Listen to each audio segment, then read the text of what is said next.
I will try to be brief out of respect for the many people in the audience who need to have time to express themselves. I also congratulate the organizers of this conference and the many papers that have been presented to give insight in so many ways into these problems. However, if we call it the Ahmadabad Declaration, let us not pretend that it is a historic document. It is not. It has not gone deep enough.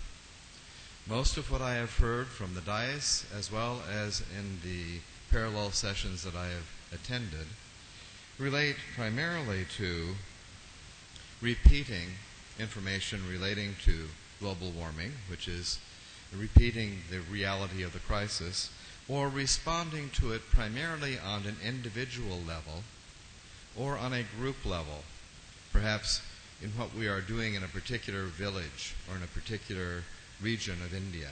This is good, but it is not a higher level understanding of the need for action. I think our document largely neglects what we need to address in terms of public policy.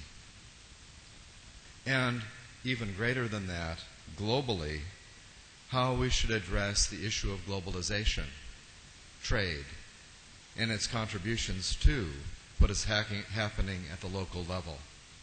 I have not heard the words Monsanto. I have not heard the word Union Carbide. I have not heard the impact of multinational corporations that we all know is real. It has not been discussed, and how to address that big issue as it applies to us locally has been largely neglected. It is a difficult area to address. I have heard that we should use education as a means of change. I think that needs to have a different conference entirely. How do we use education as a means of change when the education system itself may be in need of change? And many of the educators, speaking as one myself, teaching in India now 6 months, may feel restricted in our own role to not raise certain questions for fear that we may be considered extreme or radical or looked down upon by our colleagues.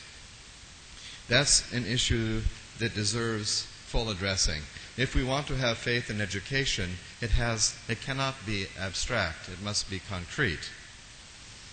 And it also must recognize that information alone will change nothing. Informed people, if they are not empowered, will do nothing.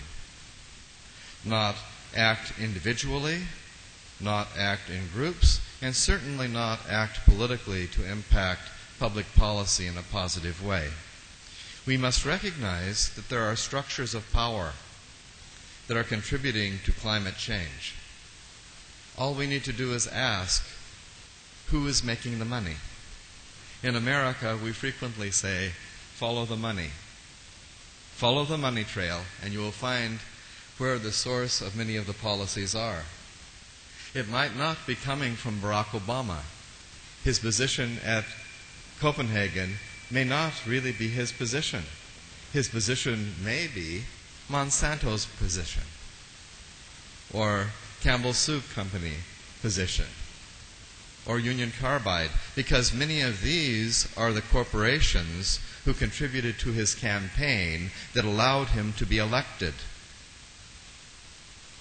Many very good people out there in charge of public policy, and I have respect for Mr. Obama, are restrained themselves by the very hands that feed them.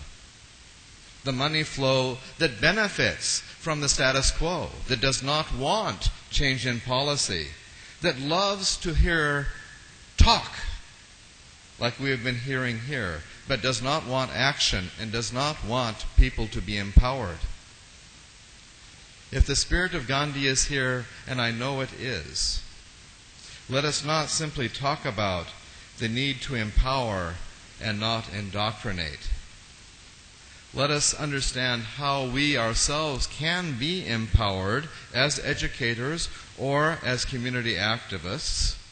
Let us understand that we must be willing to sacrifice for the sake of the truth that we believe in. And we need to become more radical personally. This declaration is a good first step, but it is mostly a step that others have taken already. Most of what we have heard is what I have heard already. And maybe I am the American that was mentioned in one of the funny stories during the conference, that no one is taking notes about what I am saying now because he's not really saying anything new. That may be true. But Gandhi, I think, is responding to the man who's concerned about the potato farmers.